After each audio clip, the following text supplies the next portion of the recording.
हरे कृष्णा, राधे राधे। तो आज हम बात करेंगे ग्रहण के बारे में। पूर्णिमा पर इस बार ग्रहण पड़ रहा है और पूर्णिमा का व्रत जो है वो 3 की बजाय 2 तारीख को किया जाएगा।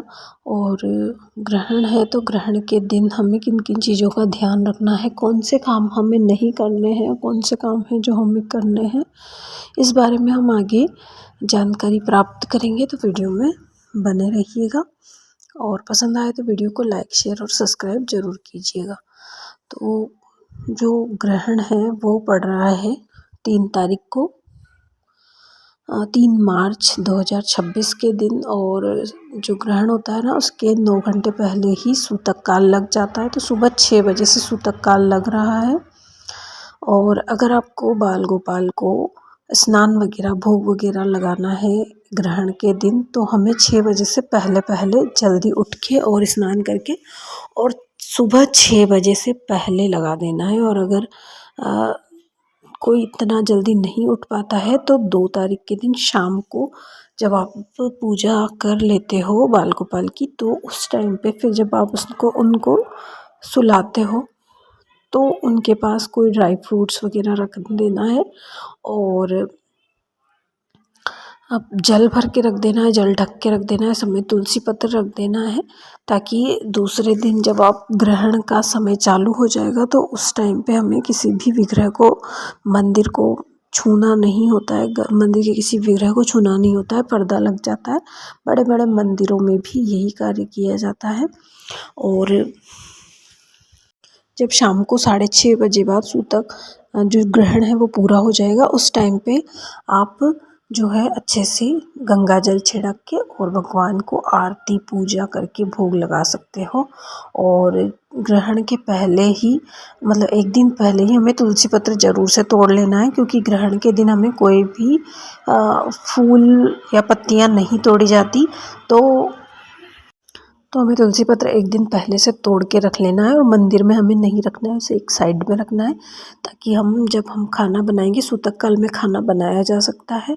और अगर बच्चे और बुजुर्ग लोग हैं, बीमार लोग हैं, तो उन पर इन ग्रहण के नियम लागू नहीं होते। उनके लिए आप जब सुबह खाना बनाए तो अतिरिक्त खाना बना लें, ताकि बच्चों के लिए वो हो जाएगा। और जो मुख्य महिला होती है घर की, उसको सारे नियम जो है फॉलो करने होंगे। मतलब घर में किसी एक को नियम ज़रूर से फॉलो करने हैं, ताकि घर के और लोगों पर भी गलत असर ना पड़े। और पूजा पाठ मंत्र और मानसिक रूप से अधिक पूजा करनी है हमें ग्रहण के दिन।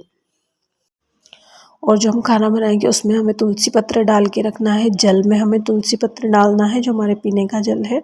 दूध दही जो भी चीज़ें हैं खाने की, उनमें सब में तुलसी पत्र डालना है, ताकि उस पर नेगेटिव असर ना पड़े और वो बिल्कुल शुद्ध रहे।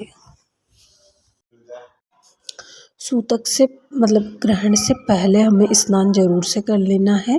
और ग्रहण जब पूर्ण हो जाएगा तब भी हमें गंगा जल डाल के स्नान करना है। तो ग्रहण से पहले और ग्रहण से बाद में दोनों टाइम पर हमें स्नान, पुराणों में भी बताया गया है कि ग्रहण के समय अगर स्नान नहीं किया जाता है तो जब अगला ग्रहण आता है ना, तब तक वो सूतक काल में होता है, सूतक में होता है। और जो भगवान है, ये भगवान है, पूजा पाठ जो हम भी करते हैं ना, वो हमारी पूजा को स्वीकार नहीं करते। तो जब अगला सूर्य ग्रहण चंद्र ग्रहण होगा तब हम उस सूतक को मिटा सकेंगे। इसलिए सूतक जो ग्रहण होता है उसके पहले भी हमें स्नान करना है, और ग्रहण पूर्ण होने के बाद भी हमें स्नान ज़रूर से कर लेना है। अब बहुत से लोग पूछ रहे हैं कि हम लड्डू गोपाल की सेवा दिन में 3 से 4 बार करते हैं, 4 बार उनको भोग लगाते हैं, तो हम कैसे उन्हें बिना भोग के रखेंगे। तो ऐसा कुछ नहीं है। जो हमारे बाल स्वरूप बाल गोपाल है, जो हमारे कुंज हैं, वो सांसारिक नहीं है, वो देव रूप में है। तो अगर हम मानसिक रूप से भी उनको याद करके भोजन करते समय याद कर लेंगे तो उनके भोग ज़रूर से लग जाएगा और वो मान्य होगा। महिलाओं की, जैसे गर्भवती महिलाएं हैं, तो उनको धार का इस्तेमाल नहीं करना है, जैसे चाकू छुरी कैंची वगैरह ये चीज़ें हाथ में नहीं लेनी है। गैस चूल्हे पर खाना नहीं बनाए, मतलब गैस का यूज़ भी नहीं करना है। और जो ग्रहण है उसमें बाहर नहीं निकलना है। ग्रहण के समय जो प्रेग्नेंट औरतें हैं उनको बाहर नहीं निकलना है। और महिलाओं के लिए ये है कि उन्हें सिर नहीं धोना है और जो वस्त्र है वो ग्रहण के बाद जैसे हम कपड़े पहने हुए ही ऊपर से पानी डाल के उन कपड़ों को फिर पानी में निकाल के डाल देना है, उन्हें धो के रख देना है, मतलब ऐसे ही नहीं छोड़ना है।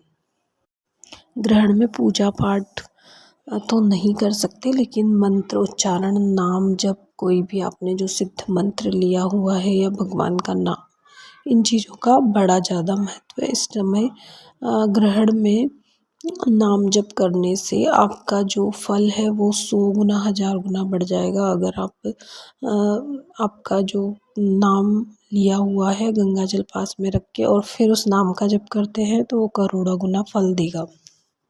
ग्रहण के समय दान का भी विशेष महत्व है। तो दान हमें, जैसे ग्रहण है उसी समय हम बाहर जाके तो नहीं ला सकते, अगर हमें जैसे अगर गाय को चारा डालना है तो हम उसकी जैसे 10 रुपये 20 रुपये जितने का भी आता है वो निकाल के रख सकते हैं कि ये मैंने दान कर दिए। और अगर हम पक्षियों को अन्न डाल रहे हैं तो हमें वो घर में ही है तो वो निकाल के रख देना है कि ये अन्न मैं पक्षियों के लिए इसका मैं भंडारा कर रहा हूँ, ये मैं पक्षियों को दान कर रहा हूँ, तो वो दान मान्य होगा।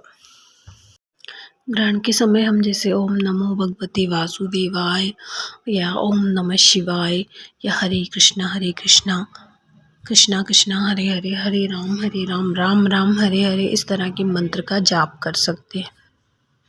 जैसे पुराणों में, ग्रंथों में किसी विशेष दिन भगवान के विग्रह को छूना पूजा पाठ की मनाही होती है, जैसे पीरियड्स के समय और सूतक के समय, ग्रहण के समय, तो हमें इन चीज़ों का विशेष ध्यान रखना है कि इस समय हम भगवान के विग्रह को ना छूएं।